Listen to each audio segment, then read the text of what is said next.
Welcome to Trip in Oz 9. In this episode, we go sailing at Monkey Mia. Then we visit the stromatolites at Hamelin Pool.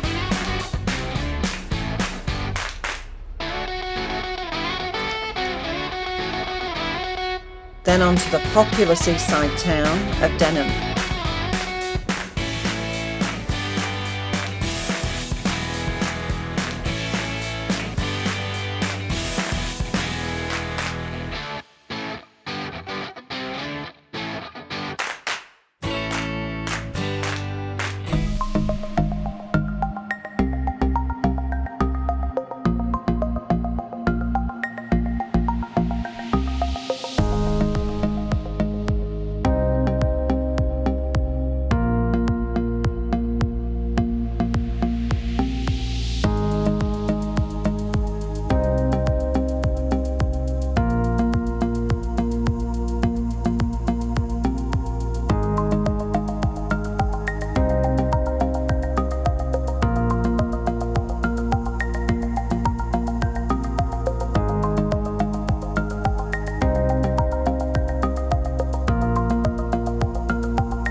Hi everybody, today we're on Perfect Nature Cruises and I'm with Jade, the skipper. How are you, Jade? I'm good, thank you. Great. Right, this has been a great cruise and today, well, we've been lucky we've seen the Dugongs. Yeah, so we were super lucky today. We managed to find a mother and calf, which is awesome. So the mothers and calves are really great to have a bit of a look at, and they're pretty chill around our boat, and they let us get nice and close so we can get a really good look, because they are very elusive animals, and Shark Bay is one of the best places in the world to view these animals, and especially from the boat. It's pretty special. Yeah, so just for everybody's benefit, we're actually just off Monkey Mia in Shark Bay, which is a huge bay. Yeah. And that's sort of tucked at the, I guess, the centre of line of Australia, would you say? It's like on the most westerly point, isn't it? Halfway up the coast. Yeah, so we're on the 26th parallel. So we're kind of, I guess we're sort of in line just below Cairns, I guess, in that kind of a sense, in Queensland. So we're on the most western point of Australia. So when you look at the map of Australia, there's two little fingers kind of at the side, and Monkey Mia is on the smaller bay, and then you've got the big peninsula that goes out, and that is Steep Point, and over there is Dirkhartog Island as well, which is where the first European actually landed in Australia, Dirkhartog. Yeah. It's pretty cool, pretty special place. It is. So look, this has been a great cruise today. We saw the Dugongs, we've seen dolphins, a turtle out there, but this is a really pristine area, isn't it? Yeah, so we are very lucky here. Here in Monkey Mia, we are listed as World Heritage, so all love it here. All of the locals and Department of Parks and Wildlife really want to protect this place and keep it as pristine as possible. We do have a lot of rules and regulations in here, but they are enforced for that reason. We want to keep all of our beautiful animals here We do have the largest stable population of dugong here. We have heaps of dolphins. We have around 3,000 dolphins. We've got a crazy amount of turtles in here, and all the fish you could absolutely imagine, and all of our beautiful seagrass as well. So we try and keep this area as clean and as beautiful as possible for everyone to come and see it for now and the future. And talking about the vessel, I mean, even we actually hit some quite strong winds coming back. It never moves. It just goes straight. It's just so calm. Yeah. So Aristocat is purpose built for this reason. So we built this boat back in the 90s. For this reason, it's not been repurposed. It's built for passenger comfort, it's built for people, it's built for kids. We have dogs on board today, so it's built for anyone that can come on and anyone that wants to go out. So yeah, the boat is very, very stable. It's very big, it sits in the water nicely, and it sails absolutely beautifully as well. It just moves through the water so smoothly, and it's a very, very safe boat to be on out here. The waters out here are usually pretty calm, but like you said, sometimes the wind does pick up. But yeah, the boat handles it very, very well. Yeah. It's fantastic. So look, anybody who wants to come out to Monkey Maya must do this cruise to go and see the dugongs, dolphins, and if you can spot them, the turtles as well. Yeah, definitely. Fantastic. Thank you so much. No worries. If you're on the other side of the world and you want to have a look, we do have a webcam. If you log on to our website, you can go say watch us live, and you can see what we're all seeing as well, which is pretty cool. So if you can't make it here, go and have a look on that one. Okay, what's the website? It's www.perfectnaturecruises.com.au, so pretty simple. Fantastic. I know we've got quite a few viewers in Britain, so they'll love that. Oh, amazing. That'd be awesome. Thanks, Jade. It's a great day. No worries at all. Thank you so much.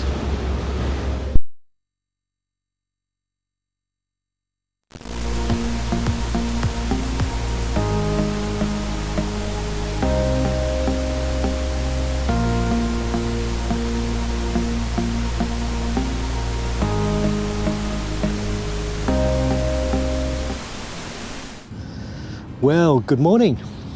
We're back in Hamelin Pool, and today we're very lucky to have Anne from the Telegraph station to walk us through and have a look at these, well, you call them really life-changing, what would you call them? Well, they're organisms, the very first ones that were identified as living organisms on Earth 3 billion years plus ago. And they're called stromatolites. No, it's actually the cyanobacteria that made it possible for us to have oxygen on this planet. Right. And what they did was to make stromatolites, which is Greek for stone towers. Ah, okay.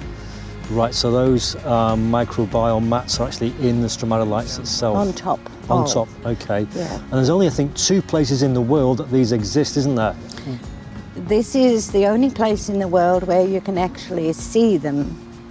There are 2 islands in the Bahamas where scientific institutions work at studying this bacteria. But if you really want to look at them, here it is. Wow, in Hamelin Pools, which is in the Shire of Denham and Shark Bay? Yes, Shark Okay. Bay, yeah. Well, thanks, Anne, and we'll walk down here and you can guide us through and show us a couple. Okay. There as well. Okay, so these are the living stromatolites. So believe it or not, these are very, very rare.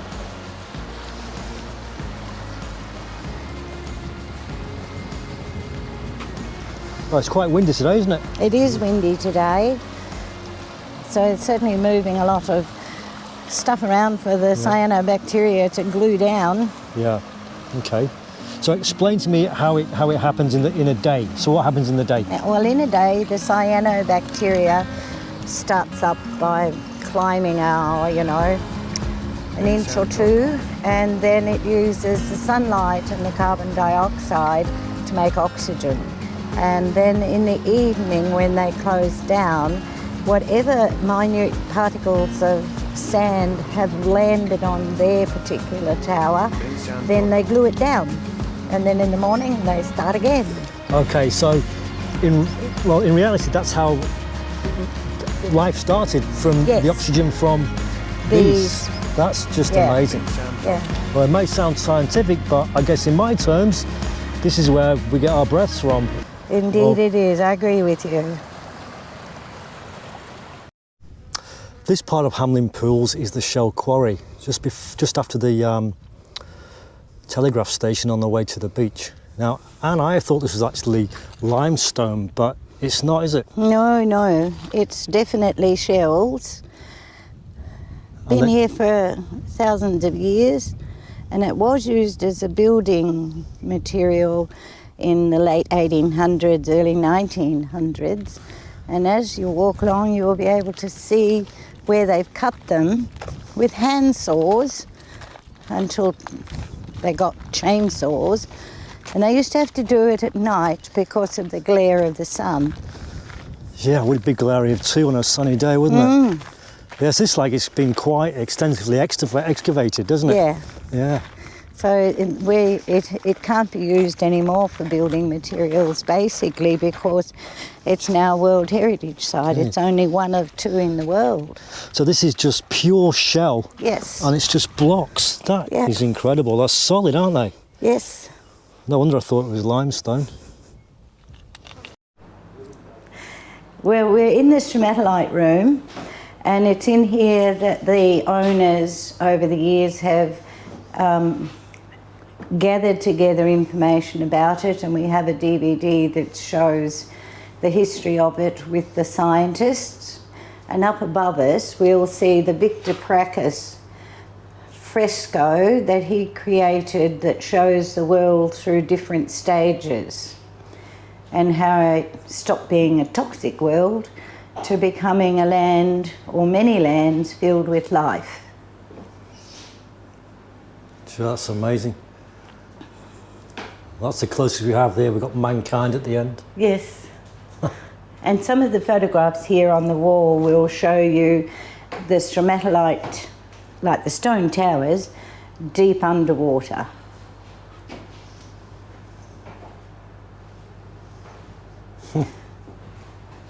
And these ones here in the fish tank, aquarium, you can get close-ups of these. Now, these are now fossils. They were living ones, but now they've, without the tides and the salt water and the sun and stuff, they're now just fossils. Incredible.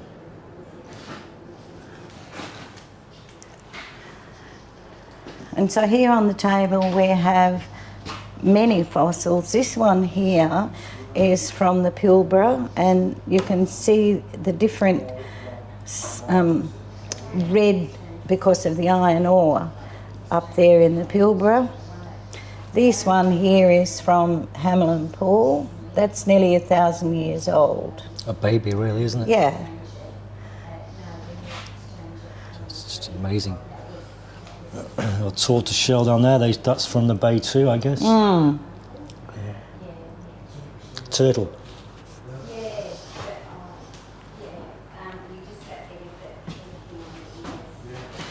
And so this one here is a thrombolite, which comes from down south closer to Perth, and you can tell the difference between that and that by the Density? yeah, and not only the density, but these are more like quartz sand, Okay.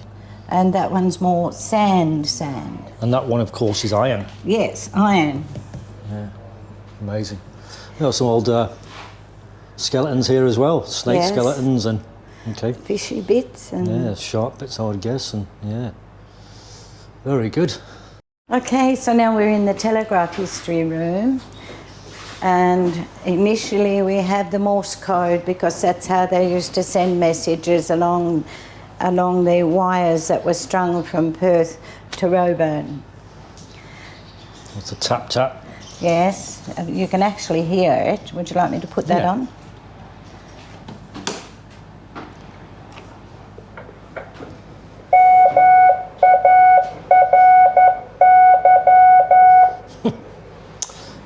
Takes me back to school days, that. And someone tells the story of a couple who were telegraphists in the 1930s, a female and a male, and they would be sitting at the dinner table tapping Morse messages to one another across the dinner table. He's got no clothes on, that guy. Yeah, that's Adji Cross. Now, he and Grace, his wife, they lived here for some time, and he was the linesman. And consequently, one Saturday they were going to a wedding, so they were all dressed up beautifully, and they got a call about a line down. So, you know, save time. They drove there, he took his gear off, swam the creek, climbed the thing, and his wife decided that it was the best thing she'd seen all day. And it's hung in here ever since. It has. Oh, look at these old telephones here. Heavens. Actually, you know, I actually had one of these with my first telephone. It was green in England. And this is the first mobile phone. Well, it's like a brick, isn't it? It is a brick. I would hate to carry it. And this is the original Morse code from this place. Oh, wow. So this has been 1884. 84. Great. Wonderful. We've got some amazing exhibits in here. Yeah. So not only can you come and stay in a caravan park next to something that created the world, but you've also got this, you know, living museum of, you know, telephony, which is great. Memories, yeah. Fantastic. Well, this is the story of the Shipwreck Sun. Yes, it is. We had artists who portrayed different shipwrecks or discoverers on the coastline of Western Australia, and so what they've created are these little masterpieces of journeys and ships and people. So obviously Dutch explorers here, Hartog of course, from Dirk Hartog Island. England, Captain John Brooks, 1622. And of course the Batavia. Yeah. Oh, they're fantastic little models, those, aren't they?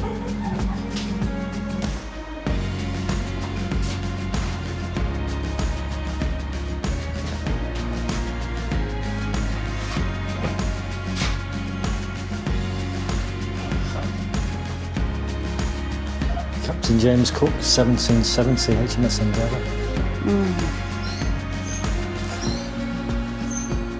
French.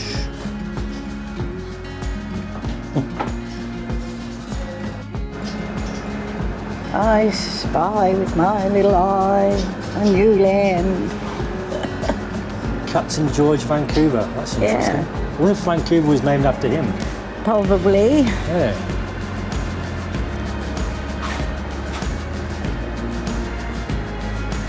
And the original telephone box with its own number.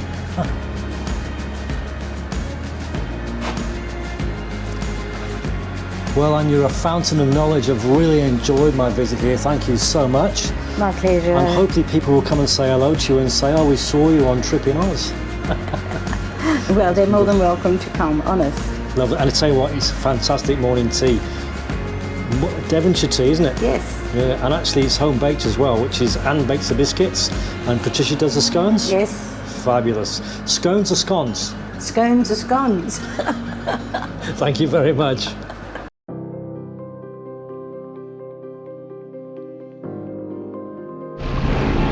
Good morning. Here we are at Denham Seafront, which is at Shark Bay in Western Australia.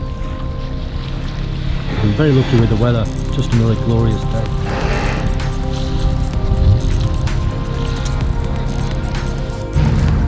As you can see, the water is so clear and warm, beautiful.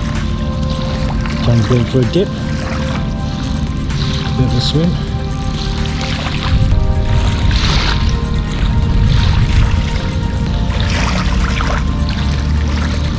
Nice and warm. Not bad. A bit seaweedy.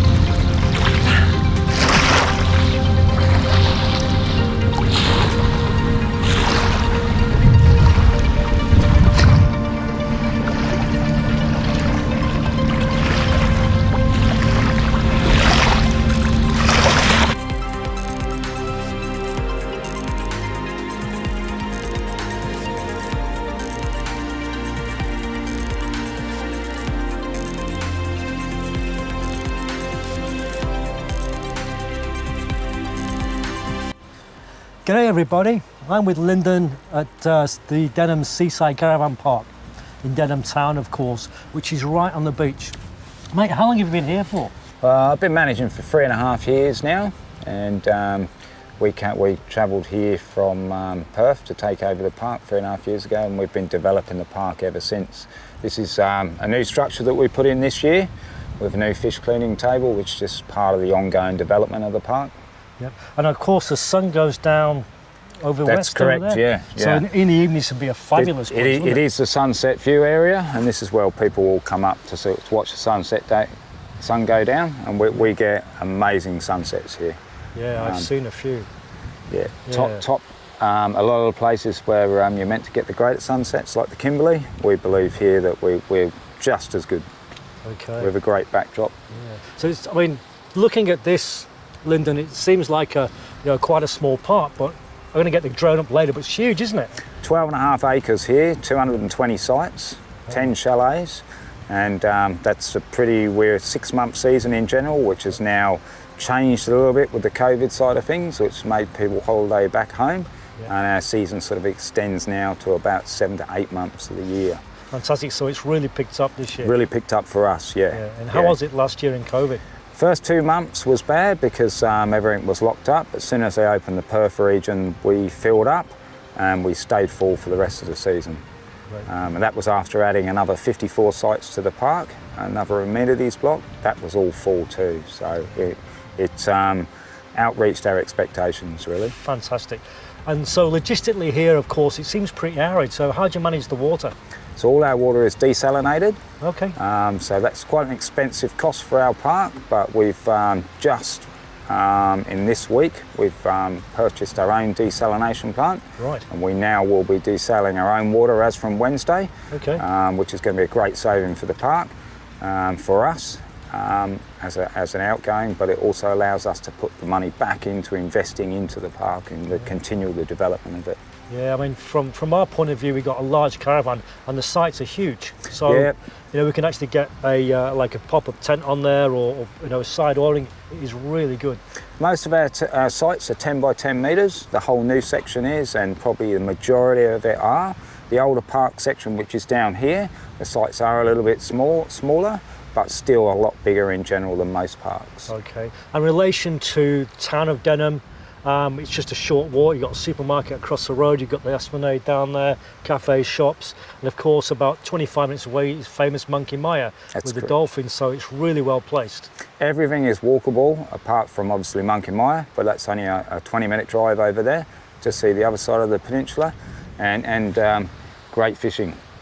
Excellent fishing, very famous for our shark bay whiting and also for the snapper, which is a breeding ground here. We have 2 gulfs in the region. Yep. And the snapper come in every year to breed, and our whiting goes out to sea and comes back every year as a seasonal thing as well. Okay. Big attraction for our long-termers that come here on a long-term basis. A lot of them will come anywhere between 6 weeks and 6 months for the whole season. Okay. So that's given me a bit of a complex because on this trip so far, I cannot catch fish. I'm usually okay. I've been here for I think 4 or 5 days now. No squid, nothing. So any tips?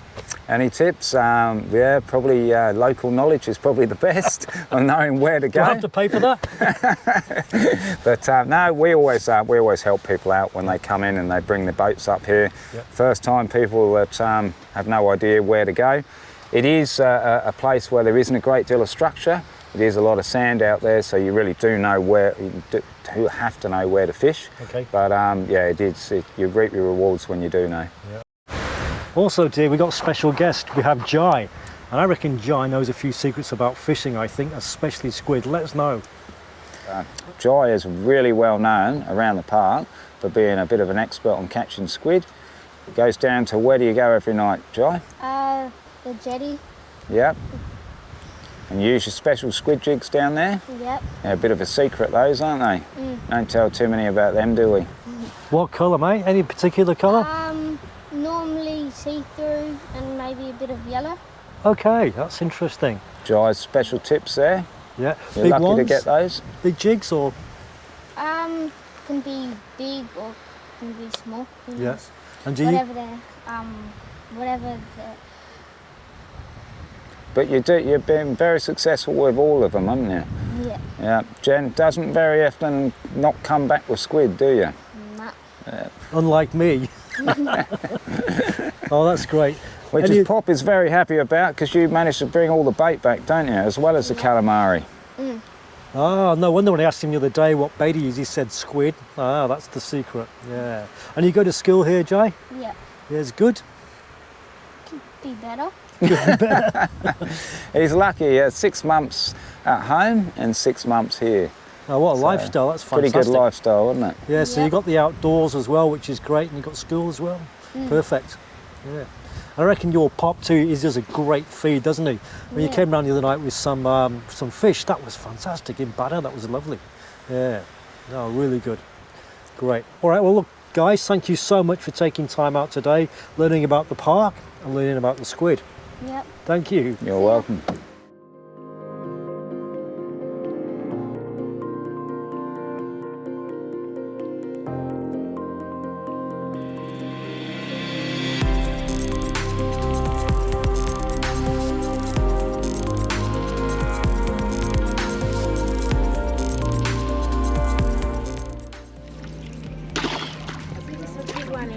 Yeah, that's Big Linda.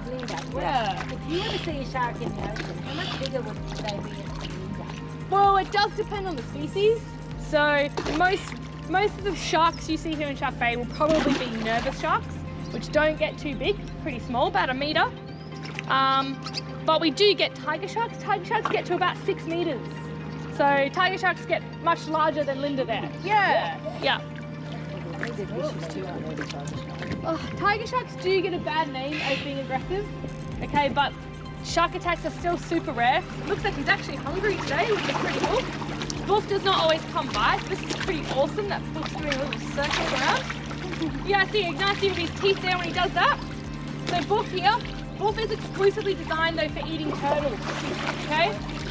So their jaws are super strong and they've got really serrated teeth and they're designed for crushing turtle shells and eating turtles. Pretty cool. Wow.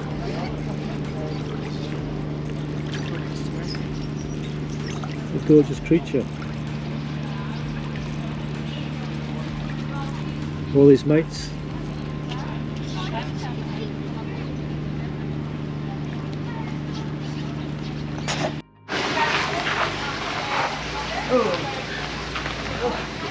Sea snakes are venomous.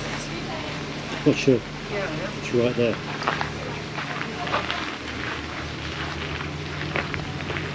There, okay?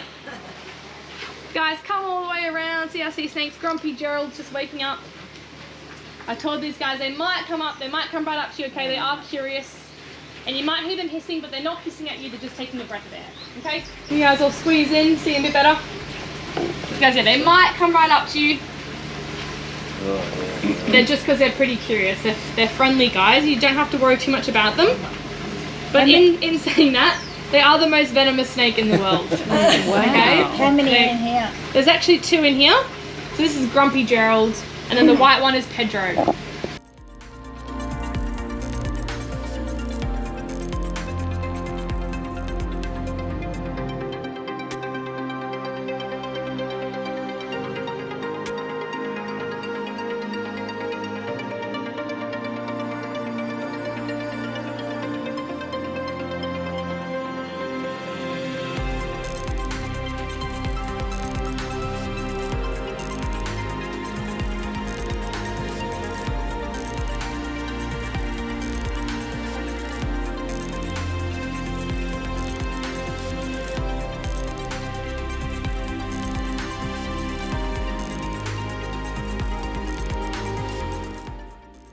To properly filter them and get the poison glands out.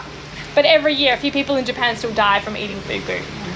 I'm not sure why they eat it. I wouldn't risk it. I think it's like a status thing, you know, like, ooh, I've tried fugu. But yeah, you wouldn't get me trying it. But yeah, the chef to pass his exam, he's got to eat one himself, and if he dies, he's failed. And if he...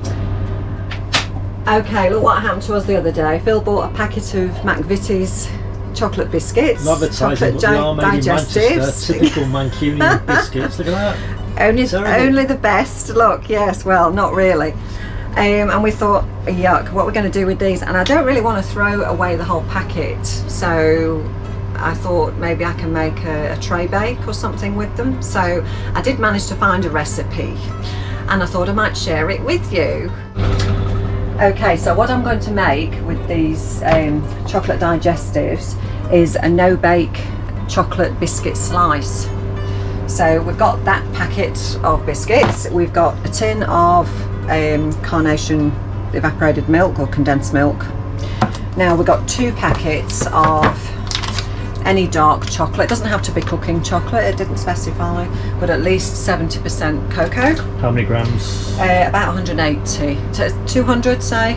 Okay. The recipe said a little bit more actually. And some butter, about 100 grams of butter melted. So what I'm just doing at the moment, I'm just in the middle of melting the chocolate with the butter. Of course, if you're at home, you could do it on your hob, but I'm just doing it in the microwave, which is perfectly fine. And then what I'm going to do is line this with foil, and it's similar to Rocky Road really. You just mix it all, everything together when you've bashed the biscuits. Mix it all together, put it in the fridge, and then just let it cool. Okay. And we'll see what it's like. So let's go.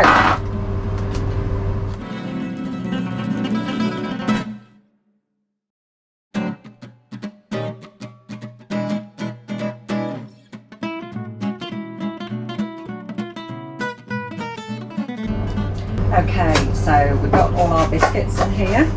Don't bash them too much, you really don't need much at all, otherwise they'll just end up as crumbs, and that won't be what you want. Okay, so next thing is to add the chocolate and butter mixture. Make sure that all goes in.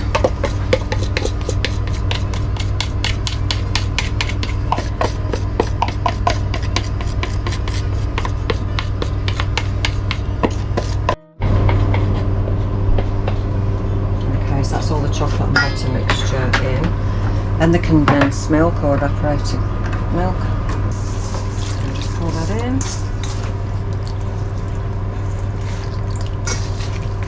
That's what we used to have on fruit when we were kids, carnation milk. Oh, did you? Yeah.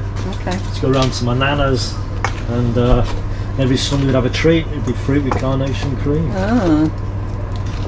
Now that's actually really, I thought this might happen.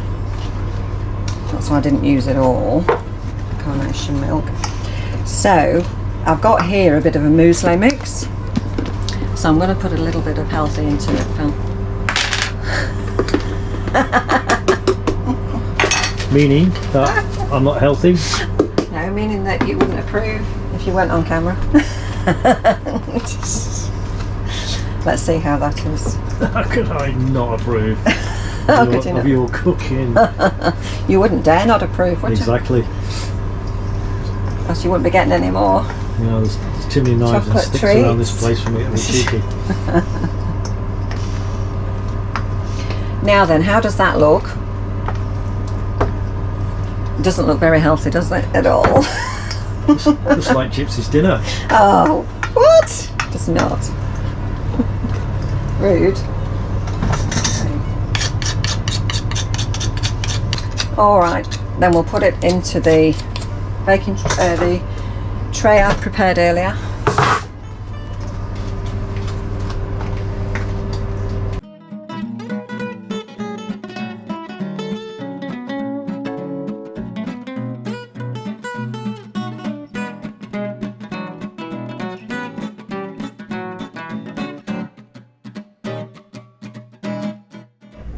Okay, so it's the next day now, and we'll have a look how this chocolate cake slice has turned out.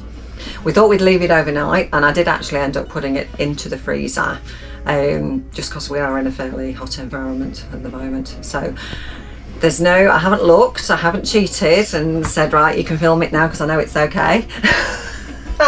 But what I did do this morning, because we needed the space in the freezer, I did take it out of the freezer and I put it into the fridge.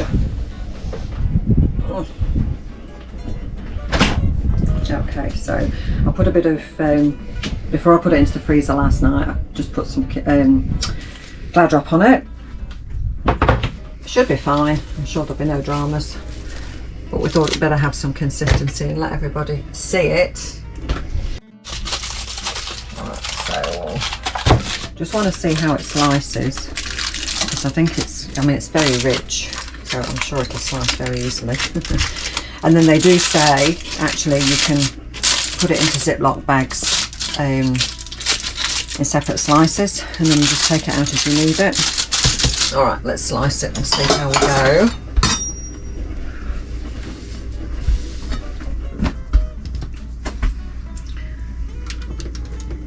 Just want to see what it looks like in the middle.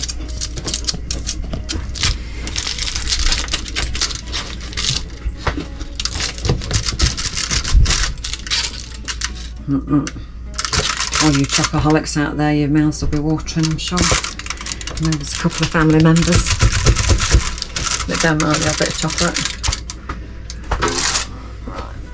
Right, move that away. It's pretty rich, doesn't it? Yeah, I think it will be. Oh my heavens. Okay. Yeah, well, that's how it's supposed to look. That was the picture.